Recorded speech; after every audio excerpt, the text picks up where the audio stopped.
Turn me up, turn me up, turn me up. It's your boy Ralph, aka Mr. Indeed. And you already know, man, it's your boy Antoine, aka Mr. Parker. And we're here for a good time, not a long time. And we promise to always keep it real, raw, and relevant. Welcome to the Rated R Podcast. All right. So it is ladies' night on the Rated R Podcast. Last time you got the male's perspective. Now we have questions specifically for the ladies. With that being said, ladies, if you would like, introduce yourself. Tell us a little bit about yourself. I'm Brittany.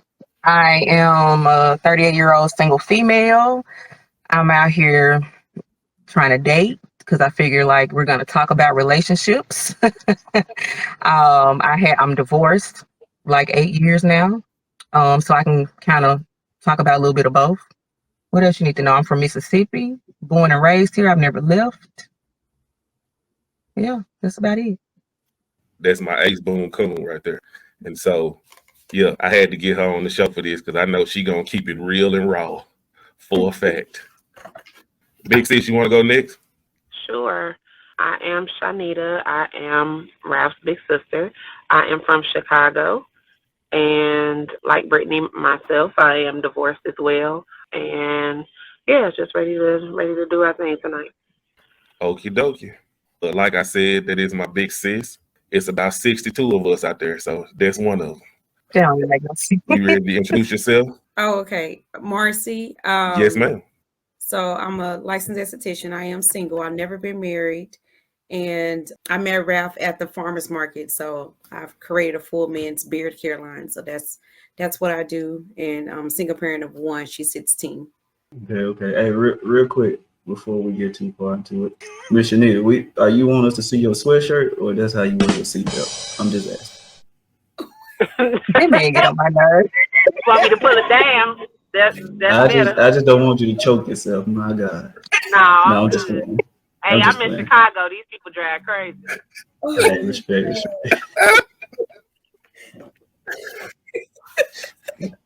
But Oh my I God, this man crack is joke. snapped I'll out. come back for you after the show. Gotcha. Okay, Ralph, let's go. All on you. Okay. So, ladies, question one. What do you feel you bring to the table? Come on, big cuz, let it out. I ain't gonna lie to you. It depends on the day on what I bring to the table. I'm more or less like, I gotta assess the situation and figure out what I need to bring to the table. Right now, my biggest thing is transparency. And I feel like after transparency, we can go from there on this table. Cause I don't know. I don't really know about this table. I gotta see what kind of table is it. I beg your pardon? Ladies, any input on what y'all bring to the table? So basically, please? you saying you got to see how the table is set before you know if you're going to sit down and eat. For sure. I like that. I would say for me, most importantly is emotional stability, because I think sometimes like some women expect for the men to carry it all as far as like even just make them happy or just internally. And I think for me, it would be more so the emotional stability. I don't depend on you to make me happy. So I bring that as well. Because sometimes you just don't know what people's mental state is, or they just depend on you for every aspect. Emotional, damn it. When there's a lot of things that you got to do yourself. Yeah. But I might not want to. I think that emotional is important. I'm also huge on transparency and honesty. I just feel like we just need to be upfront about whatever it is this is going to be, or whatever it is what's going to make the difference. Right. Respect. Go ahead, Ralph. All right. Question number 2. What can a man get from a wife that he absolutely cannot get from a girlfriend, in your perspective? So I thought about that question a long time, but when I really thought about it, as I had time to think about that question, only thing I could come up with is longevity, because I mean, I feel like as women, I know here in the South, I don't know about y'all ladies, but we were groomed as young girls to be wives. So you get with a man, you like him, and it's like you're trying to prove to him like, hey, I'm good enough for you to marry. So I feel like we're always in the role of a wife, whether we have the last name and a title. So when it comes down to it, it's no different, really. It's just when you're married to somebody, it's about the long haul versus if you're just a girlfriend, they can be very short term. And so for me, the things that you're going to get as a wife as opposed to a girlfriend, I'm not putting my name on nothing. So Yeah. you're going to get more legal things with me as a wife that ties us legally bond together than a girlfriend. I'm not going to co-sign for no car. I'm not going to do anything that ties my name down to anything as a girlfriend that you would get if I was your wife, because there's way more things that we would do combinedly as your significant other than a girlfriend. So to me, that's my biggest thing, is legally what ties us together. I agree with that too. I do think though, even though you choose not to give it, it can be given. Right. It's just a choice that you're making not to do so. For me, I feel like the one thing that a wife or a girlfriend can't give that a wife can is a ring, because everything else, you have people that are in common law marriages and all of that other kind of stuff, and they never actually get married. But if you've been together for so long in certain states, it's common law. Right. So really the difference between them and myself or Brittany, who's been married, is a ring. The other thing from a biblical context is that when a man finds a wife, he finds a good thing and obtains favor. So I feel like favor is attached to that as well. Right. When you get married. But other than that, it's just a ring.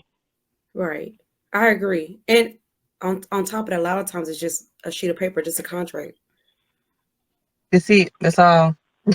That's it. So if that's the only thing that bonds us, like you said, there's common law marriages, and that's recognized in so many states anyway. But I don't know. That's just my personal thing. It's just the legal aspect of it. So I have a quick question. So what I can get from a wife and not a girlfriend, and what I just heard is a ring. Right? That's what y'all said, right? And favor. In favor. I like the favor, but I'm just thinking as a male. So am I looking towards the fact that I'm actually the one giving you the ring? So what is actually being given in that moment, if that makes sense? Like I'm giving you the ring. You're not giving it to me, for real. You're giving me the ring when we get engaged, but I'm giving you a ring when we have the ceremony. You're putting a ring on my finger and I'm putting one on yours. Got it. But it starts with me, right? Correct. So what I'm kind of going towards is how is that a push for me to want to be married or want something different in a woman that I can't get from a girlfriend? And I'm not trying to be, confrontational. I'm just asking for No, I get it. It's really up to you. It's no difference. You gotta know what you want within that one woman and deem it necessary, or your love be strong enough, or you be in love with her enough to make that commitment to her. It's the same commitment, honestly, that could be made without that. But most of us were brought up, I should say, like in a Christian home, and so just like we were groomed to be wives, we were also taught that there are certain things that don't happen before marriage. You shouldn't put your names on stuff, like Marcy alluded to earlier, before marriage, and different things like that. And so while there's absolutely nothing that you have to do other than get the ring per se, there's all of this stuff can be done and is done, unfortunately, by girlfriends every day, all day. It's just a matter of how special you think this young lady or man is in order for you to be able to move to that next step and make that commitment to get that piece of paper that we're talking about. Big Sis, I'm actually glad that you said that, because that's going to bring me to my next question, because what I want to know is, how do you feel that trauma has affected the way you see men in relationships? I feel like trauma plays a big part, me personally. I also feel like you're forever on a healing journey. I don't think that you ever completely get healed. Life and has always life, will always life. So I don't think you ever totally get to that point. But I feel like trauma has a huge impact depending on what happened to you, either when you were younger as a child, when you started dating, when you were older, whatever your case may be. A lot of that has impact if your father wasn't in your life, or mother, or you saw your mother and father going through different things that either showed you that it was okay, or taught you what you didn't want to have to go through when you got to the point of dating. So I feel like trauma's impacted in a huge way. Therapy and things of that nature kind of help with that. But I definitely think our mindsets are different based off different things that we've experienced, including traumas from however long ago they may be. And can be good or bad because we bring that to the table. So you already bring things to the table. You're opposite from the person that you're with. You all are from two different sides. He's coming from his way, you're coming from your way. And along with that, you're bringing your trauma that can be a lot of unnecessary, that can bring a lot of unnecessary stuff to the table. But at the same time, it makes you keep your eyes open and pay more attention because it's certain things that you're just not going to deal with or accept. Right. Miss Brittany, you want to go? Ladies. Now, when it comes to trauma, I mean, I'm kind of new to this because I didn't realize the patterns and the behavior behind trauma, especially when it comes to my relationships. And it's not even just romantic relationships, it's any relationship. I'm noticing like trauma has caused me to, react prematurely, overthink. It causes a lot of negative behavior for me. And like she said, like Shaunita said, it's like you're always healing. It's never like, it's always like you think, okay, well, now I recognize this. Now I'm gonna stay away from this. But as soon as something even similar happens, it may not have anything to do with the trauma. It could just be something small. You're triggered so easily, and that it makes relationships hard for me personally now because of that trauma. So I'm fresh in trauma and dealing with that. It's Marcy. Okay, so what's the question? How does trauma affect your relationships now? Past trauma? Yeah, Right? pretty much. I think along with both what Miss Shaunita and Brittany stated, it allows you to recognize you're able to see things firsthand and quickly when someone is choosing not to deal with their trauma. So I think for me, being more open to, I guess you could say being more open to change or growth. There's a lot of people that's stuck in their ways and who chooses not to evolve and deal with the trauma. So my thing is, if you're not going to deal with it or address it, then you can see that front head on if you want to choose to deal with any of that or not. So I don't choose to even involve myself or even have anyone in my space that just choose not to be open to evolving or recognizing that they're not dealing with certain things. People just choose to run all the time. And they just choose not to deal with certain stuff.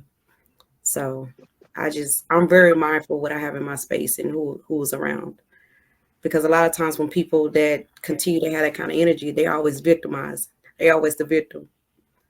It is like, okay, so it's never you, but shit is always just happening to you, And it's just a lot of things that you run from. So you're not going to run to me with it if you're not choosing to deal with it. I like that. So obviously we always, me and Ralph talk about that common denominator. Somehow the common denominator is always you, but it's never your fault. But with that being said, that trauma question, I ask, anybody can answer.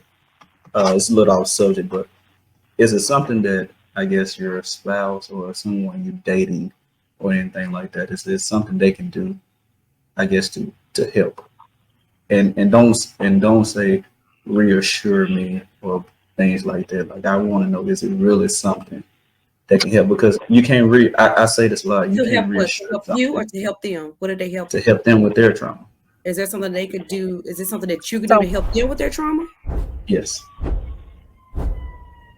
So that's the thing. It's your trauma. So that involves you to do the work. I must have misunderstood the question. No, you answered. That's what I would think. So I'm asking everybody. Why do you think reassurance is not why don't you like that as a solution? What is the problem with that? Two reasons. One is me reassuring something that I didn't cause is one issue. So it's going to be kind of hard to reassure you of something I had nothing to do with. But if I did have something to do with it and you decided to stay, then me reassuring you every day isn't going to be possible because I'm not going to be able to know that every No, day. that's unrealistic.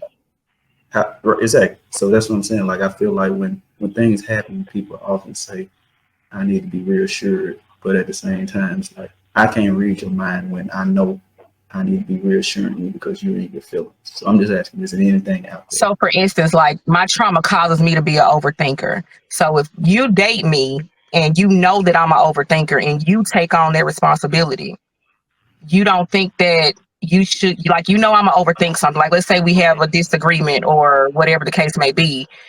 You don't think that you should reassure me knowing that I'm gonna overthink that process. But you took on responsibility because you know I'm an overthinker. You want me to answer that? Oh, I mean, yes, I do. I do in a sense. I'm gonna say yes, I do. Okay. But at what point do I not have to?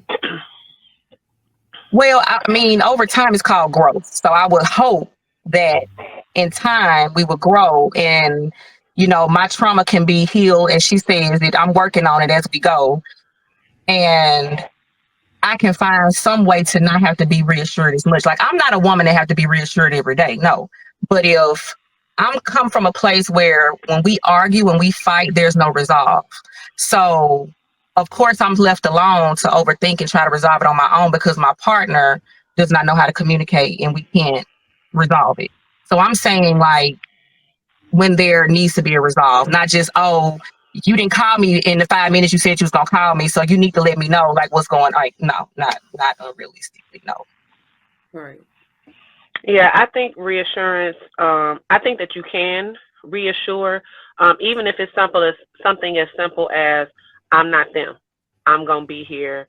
I'll, you know, whatever the case may be. So I'm not saying that it has to be an everyday thing, as the other two ladies stated, but I do think that reassurance is necessary, especially depending on the person. Just because you don't necessarily feel like it's necessary, you're not them. So you can't really say what they will need. And though it's not necessarily needed every day, you know, every now and then, you know, somebody may want to hear, you know, babe, I'm here. Is there anything I can do? Or even if it's something like Brittany was stating, overthinking, even if you see that week that she has not been overthinking as much, even making a compliment to something like that. I don't necessarily know how you would say it, but even acknowledging that is kind of reassuring her that everything is going to be okay. So it's not that you always got to be like, I got to remind you again, I told you I'm not them. You know what I'm saying? It's not that. There are different ways to reassure people without it being like, this is getting on my nerves. I'm sick of having to do this all the time. Right. And so, see, for me, go ahead. I mean, it's something. Wait. Go ahead, Miss Marcy. No, go ahead, Marcy. Go ahead. No, like for me, all I got is your word until proven otherwise. So when you tell me something, that's just what it is, you know. So I'll just go off of that until it's showing otherwise. So I don't need no other reassurance than your word until otherwise. You know, if it comes out like, okay, well, you said this and they ain't really what it is, but I don't have a day to be wondering and pondering about your words on what you told me it is. So to me, your word is everything. That's all I have at the end of the day. So I don't even deal with nobody if I got to sit up here and ponder about and assess what your words were that you just said. That's too much time and energy that I'm dwelling about. So if you tell me you're going to do this, then that's just what it is. Because I just truly believe whatever needs to be exposed or come to light, it will be exposed to me. You know, the same thing, like when you walk in a dark room, what's the first thing you do? You turn the switch. So, which is the source. If I say, hey, turn the light on this situation, it's going to be exposed. That's just me, though. That's just me. Go. Did you have something, Ms. Brittany? And I was just going to say, just back on the reassurance thing, like if I know this is unrealistic, but I'm saying, like, if not just when a problem arises, but like weekly, monthly, whatever we decide, let's sit and talk and discuss if there's some things we can do better for each other. That's a part of reassurance that's not every day and we can stay on top of it versus it's just when something happens. Right. Right. I like that. Let me make sure I clear it up. When I said don't say reassurance, it wasn't me trying to make it seem as that's not important. It's me asking, is it anything else other than that? That's always the number one answer. And I guess my better question is that enough? So Is that ask your enough to question actually help you again. with your trauma? Ask, Well, I ask mean, your y'all pretty much question. answered it. Y'all pretty much But we answered it, all but it we was, all talked about reassurance, even though you said don't talk about reassurance. So what yeah, was your so actual I question? see that's the most important no matter what. Not necessarily. Give me your question again. Give me your question again. So my question is outside of, so maybe I shouldn't have said don't say that. Outside of reassurance, is it anything else that can be done to help with trauma from your significant other, whether you're dating, married, or whatever the case may be? I mean, aside from reassurance, just don't do the things that trigger us. But you won't necessarily know. You won't necessarily know that unless you know the person that you're with. I mean, for me, I guess the easiest way to do that is to be honest, to be transparent, as Brittany said earlier, and just like Marcy just said, you ain't got time for the game. So it should not be a reason where anybody has to question. Like, I believe all of us are probably in our 30s or 40s. We too old for these games. So it really you shouldn't even have to be with nobody where you have to have constant reassurance, because we shouldn't be on this high school level no more. Like, this is what it is. Your word is your word. I'm giving you my word. Let's just make it happen. If that's not it, the chemistry's not there, whatever the case may be, then let's just be adult enough to say that, and you go your way and I'm gonna go mine. But all this other, because a lot of times, going back to the word again, reassurance, a lot of times it's like it's needed because we feel like y'all doing something. So now we got to be reassured that y'all not. But why even be with somebody that makes you feel like that, where you got to constantly hear from them? And that could be a lie in itself that it's not that. You know what I mean? Like, I don't want to have to worry about that. I'm too old for that. It's too much other stuff going on for me to have to be trying to figure out what's happening, and you reassuring me, which may mean that you reassuring me because something is really going on. I ain't got time to be trying to figure out no puzzles like that. See, that's where I go overthinking right there.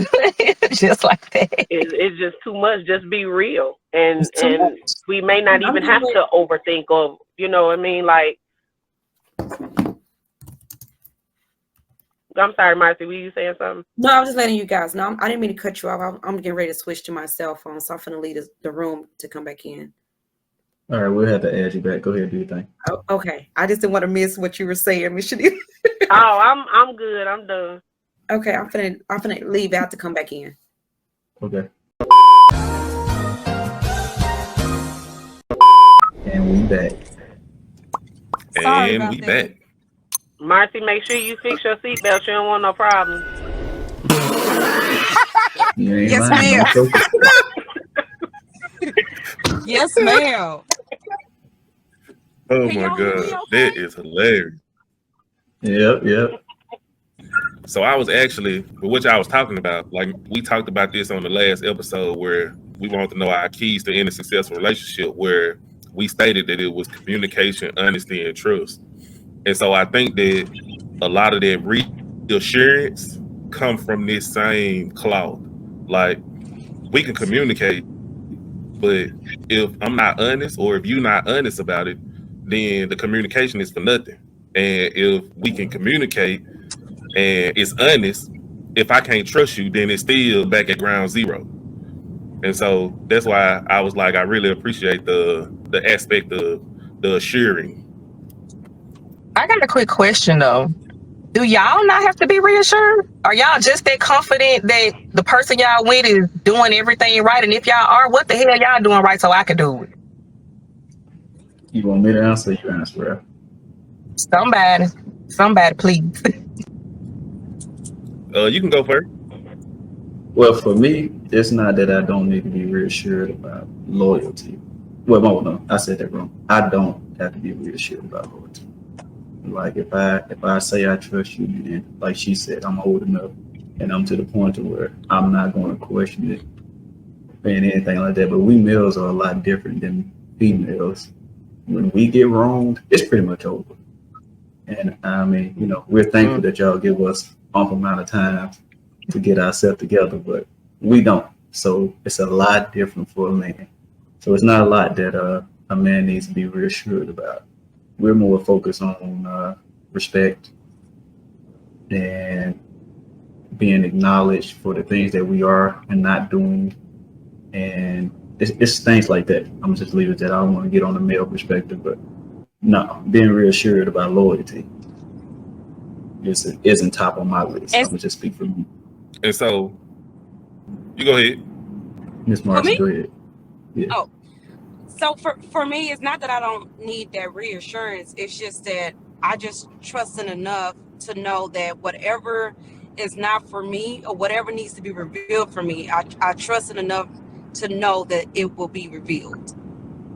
And whatever it is that I need to know, God's going to show me that.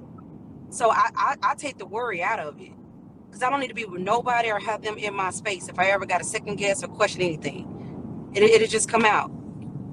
So I don't know. I just, like I said, your word is everything. So until otherwise, what you tell me, I mean, you know, people slip up, especially guys. They'll slip up. Some shit will come out, and you be like, "Are you just start getting your intuition or your feeling like, nah, this ain't right. Nah, this nigga, he ain't good," and you just move on.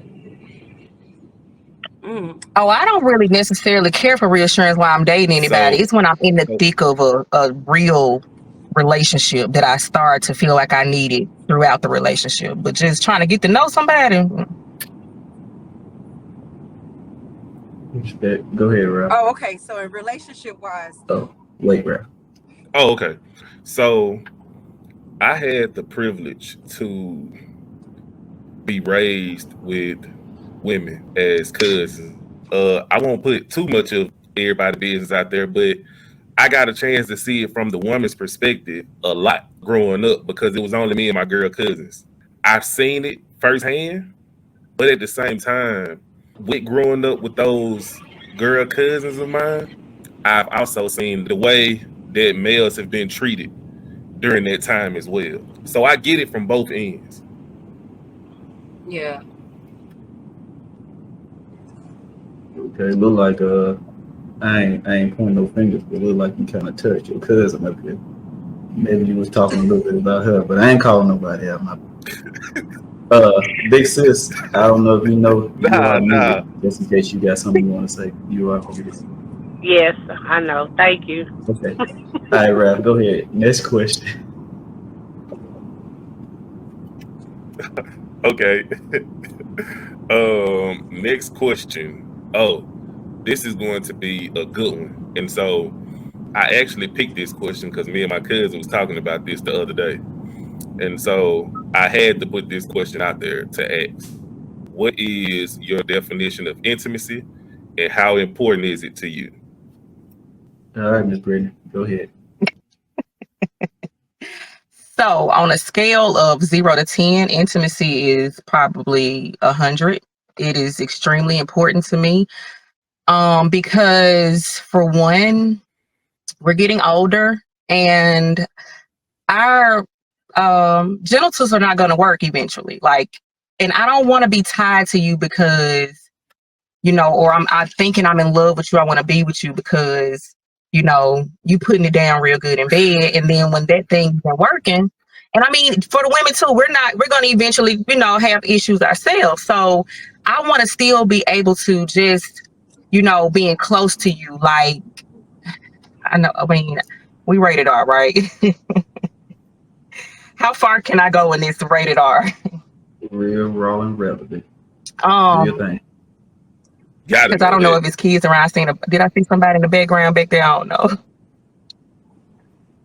Miss Marcy, you got a baby in the car with you? A minor? Well, she fine. She's a minor, but she's okay. Okay. Well, I'm gonna be light with it. But you know, I just noticed how important it was to me as I was getting older, because it's like, you know, just a little bit of foreplay here and there is just not enough. I want to be able, like, I realize like deep conversations is intimate to me. Just the feel of somebody's skin is more important to me than just you sticking it in and going. Like, you know, I want to be on our deathbed and still can get off without you entering me. That's just kind of where I am with it.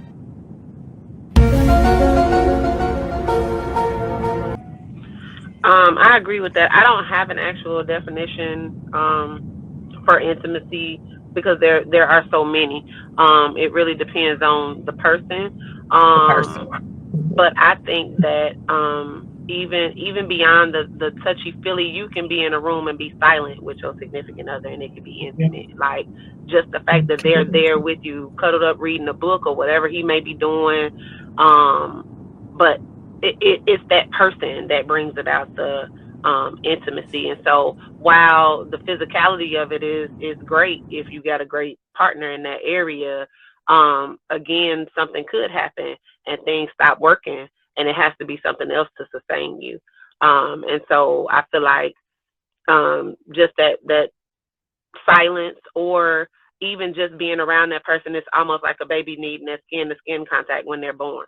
Just being around that person for me is intimate. We don't have to necessarily be doing anything, but at the same time, a nice long hug, or whatever, just sitting there talking and being in each other's company for short or long periods of time, to me can be intimate. You can have intimate conversation. Sometimes you can have a conversation that is intimate just because it's intelligent. It just depends on what's attractive to you. I'm a nerd, so I like smart people. I don't like conversing with people who can't talk. That bothers me. If we can't hold a conversation about anything other than sex, I don't want to. That's not gonna work for me. So intelligence is intimate to me, because it's a turn on for me. So that's why I'm saying it's just different for different people.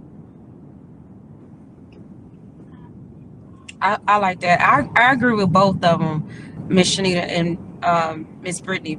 For me, the emotional intimacy, I like to be. Can I share my thoughts, my feelings? Can I know that you're going to keep that? That it's not going to be turned and used against me, or it's not going to be something that's just turned negative. But can you be my best friend?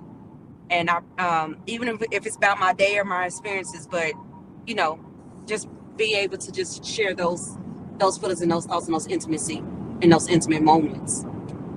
I think that to me that's a level. Then as far as like physical, I mean, it could just be simple as just holding the hands, or just the nice gestures, or the kissing. It doesn't always have to be fully like sexual, but sometimes you don't want to feel like you're walking on eggshells, or like you just can't tell this person this, or just the idea of just sharing your most intimate and secret thoughts.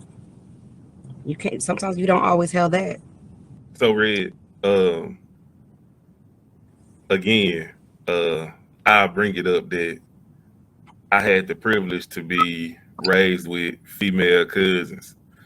And so the one thing they always taught me is make sure that you always care about the emotional aspect of whoever you with. Like, even though you may be able to please them physically, you pleasing them mentally is way more important than you pleasing them physically. Because if you can please them mentally, then the physical part is like molding a vase. However you take it is however it's gonna go. And so for me, I think this is a big conversation for the men who out there listening. I think that oftentimes we feel that intimacy should be quick. It should be, hey, I ain't got time. Later, I got it. I know what to do. And I think that sometimes we need to play more of a role, right? We need to, hey, meet me at the gas station. I'm gonna act like I don't even know who you are. I beg your pardon? We finna role play, and we just gonna take it to a whole nother level. And I think that because we as men want it right then and there, like sometimes we gotta focus on the long haul of intimacy. And I don't think that we do all the time.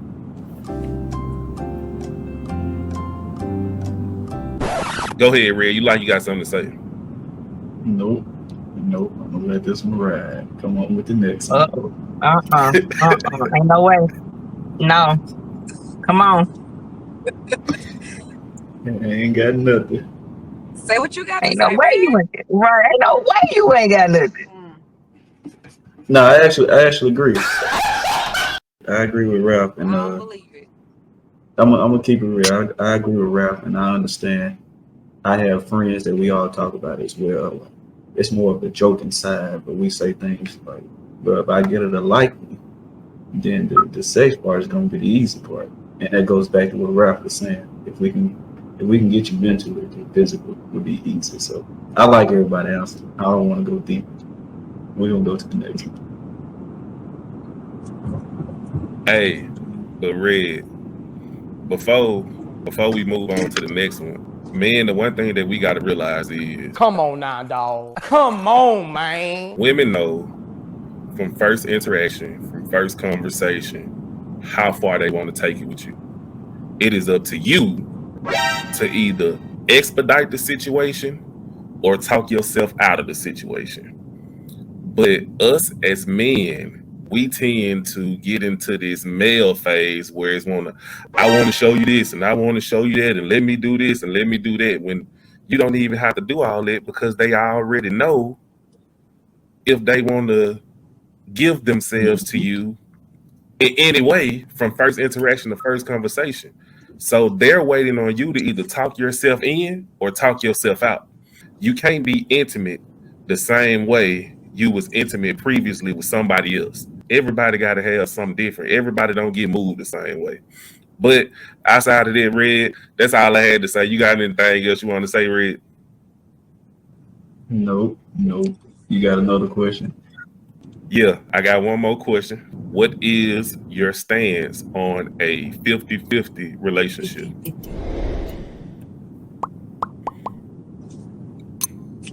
Wait, before you answer, what is 50-50? I'm not sure if y'all watched the episode. Hopefully you did. But I want to know, before you give your response, tell me what you think 50-50 means to you two. For whoever wants to go first. Bible teacher, you want to go first? You are hilarious. So I mean, 50-50 is I guess we know it is just what it is. You bring in half and then bringing the other half to the table, whether that be finances, after chores, whatever. Even in that though, for me, I feel like that's different. It depends on the person that you're with. There are going to be times where you can do 50-50. There's going to be times where it's going to be 80-20. There's going to be times where it's 100% to zero. It just depends on what's going on and what can be brought to the table at the time.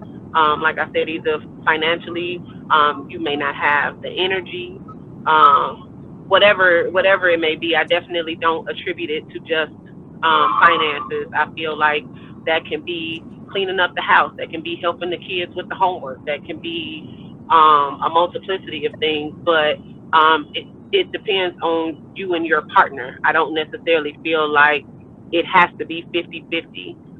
But I don't think that there's a right or wrong answer to the question, because it's all about who you're with. Growing up, in my household, I saw that my mother's husband did everything.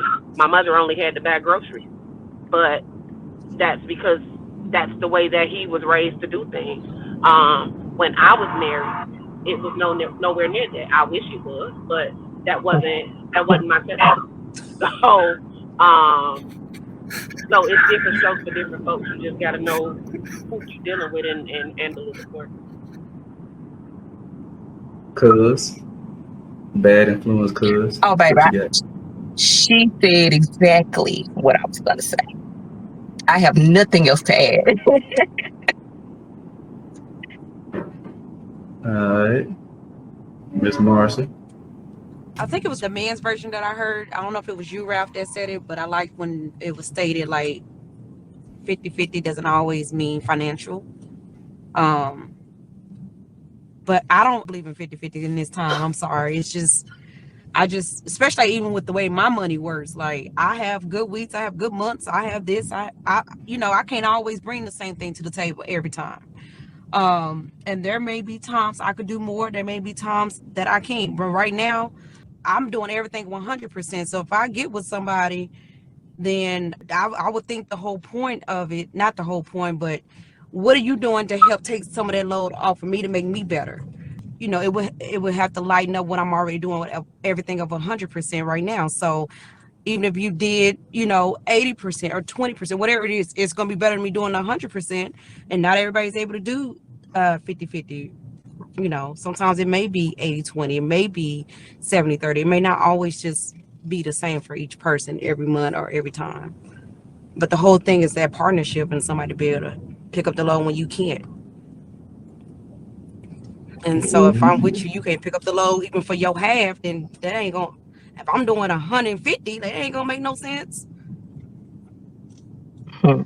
What you got, Ralph? Like I said on the man's perspective of 50-50, I don't necessarily like the term 50-50 because again, I don't understand why you're not giving 100% of you and I give 100% of me. So I don't even like the conversation of 50-50 simply because it make me feel like you only giving me half of you. Like I don't want half of you. I want the whole you. And so Right. that's why I don't necessarily like the term 50-50. But outside of it, I mean, today if I wake up, I only got 25%, and you wake up and you got 25% on that day, bro. We just 50%. Like it is what it is. That's all we got that day. Like we can't be more than what we got. So, but I think the problem is people don't understand that me plus you is always 100%. Like me plus you, like you said, Red, and it was greatly said. Like me plus you is 100%. But that don't mean that we gonna be 100% every day. We already 100% because we together and it's us. Like I listen to videos and young women and men talking about 50-50 and this, that, and the third. Like I do want to talk, Red, to the guys for a minute while we got the women on the line, because I think that as men, when we see 50-50, we got to also understand that if she's paying 50 and I'm paying 50, like she got 100% of the kids. So you need to grab some of that percentage too. Like that's rolled up into that whole 50-50%. And so I think that sometimes men talk about 50-50, but they only want to be 50-50 financial. They don't want to have no responsibility for the kids or any of that. And so that's not 50-50 in a relationship. But, you know, Red, I'm going to get off my soapbox. Go ahead. Oh, no. Y'all, everybody said that I'm in full agreement that sometimes we're not able to be 100% together. And we all got to be okay with that. Because if I can only give you 50% today, and you can only give me 25, we got 75. But I like the way you put that, Ralph. I think men definitely start to think finance every time we get 50-50.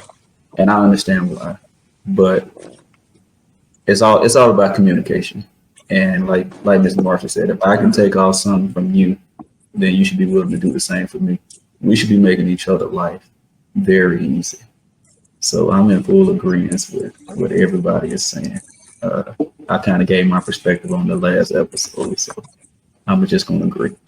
Hey, Red, what's funny about all of that is like we talked the male perspective, and now we've listened to the female perspective, and it's crazy how everybody want the same thing, but the terminology of it is different, right? And so I think that sometimes in relationships, we're not speaking the same language. I think that a lot of times in relationship, we argue about wanting the same thing, but it's terms that's different because we want communication. Women want assurance. It's all the same, bro, because you got to talk about it. So like at some point in relationships, we got to be able to be like, you know what? Let's sit down. Let's really talk. Tell me exactly what you mean when you want what you want. And like, that's the time to be open and honest and really understand your significant other. All right, hold on, Ralph. We're going to allow Miss Brittany to say what she got to say. Okay. And then we'll let you take us out. So once you start talking, Ralph, we headed out now.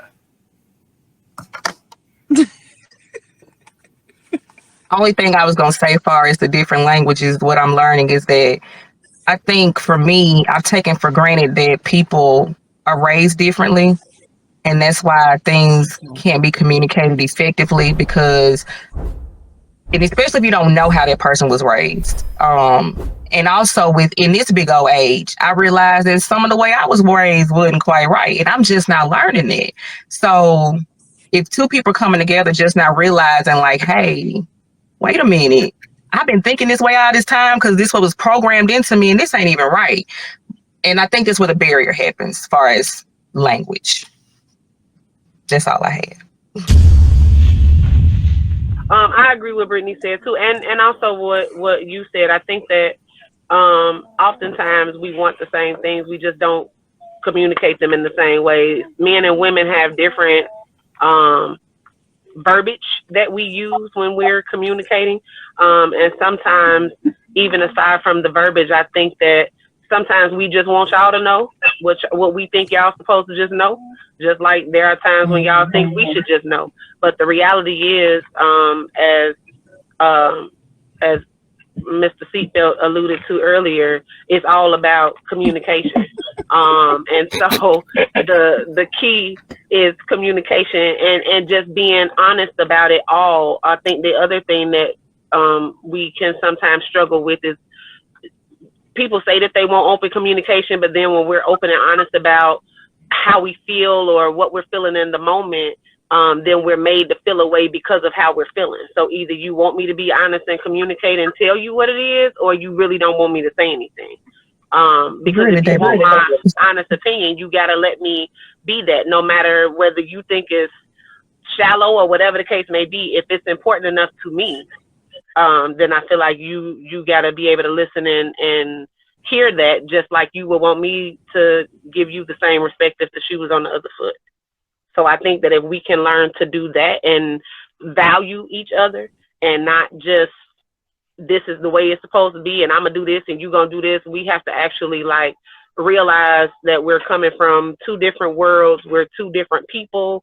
We were raised two different ways, just different things like that. So we have to value each other first, and then we can communicate and be honest and all of that. But if I don't even value who you are, even if I communicate with you, that's not gonna make a difference. First of all, shout out to the ladies for coming out tonight. We really appreciate it. Great conversation, great dialogue. I know that my sister has her own business where she get on and she talk on Friday nights about Positive Vibes Only. So the fact that she on here, I really appreciate it because I know that she got her own clothing brand and stuff, Positive Vibes Only. I do have some of that gear that I'll probably be wearing on the podcast. Then you got Miss Marcy, who, you know, got the beard looking beardish. You know what I'm talking about? That routine that she done put me on. So, hey, listen, I've been trying to grow this beard since I came out my mama, and it's just finally doing something. So I appreciate Miss Marcy for making it happen for me. Outside of that, I also got my big cousin. That's my ace boom coon right there. Whenever I got issues, that's normally the one who I call and talk to. But there was not one of the ones that I was talking about tonight, just so everybody know. I wasn't talking about that cousin. But anyway, like always, guys, one thing you're going to get from us is we always promise to keep it real, raw, and relevant. Thank you for tonight's episode of the Rated R Podcast.